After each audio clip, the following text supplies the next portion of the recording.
Start recording. આજે મારી ડાયરીમાં લખેલી કોઈ એક વાત તમારા બધા સાથે શેર કરવી છે.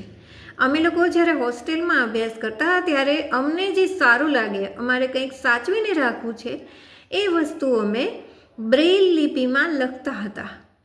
નાના નાના પેપર કટ કરી અને અમે રાખતા હતા અને એમાં બધું જ લખતા હતા.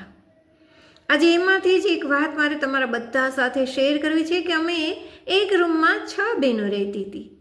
6 બહેનોમાં એટલો સંપ કે કોઈ સારા માઠા પ્રસંગમાં અમે એકબીજાના થઈને રહેતા હતા.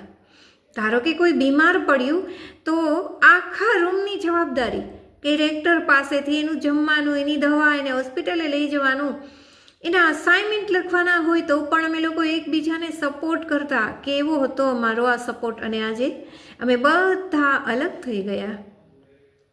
પણ હા, ખુશીની વાત તો એ છે કે આજે પણ અમે કેમ છો, કેમ નહીં એ વોટ્સએપમાં તો પૂછી જ લઈએ છીએ, સમયાંતરે ફોન પણ કરી લઈએ છીએ. આજના દિવસે મારે આ વાત કેમ શેર કરવી પડી? આજે એક વખત એવું બન્યું હતું કે રવિવાર હતો અને 8મી માર્ચ પણ હતી અને આ દિવસ એટલે તમને બધાને ખબર છે કે મહિલાઓનો દિવસ હોય એટલે કંઈ ને કંઈ પ્રોગ્રામ હોય.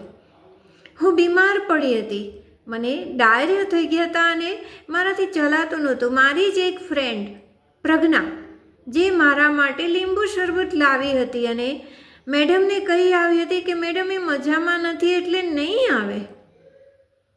આ પ્રેમ, કઈ ઓળખાણ હતી મારી ને પ્રજ્ઞા વચ્ચે? પણ હોસ્ટેલમાં અમે લોકો સારા એવા ફ્રેન્ડશીપ બની ગયા.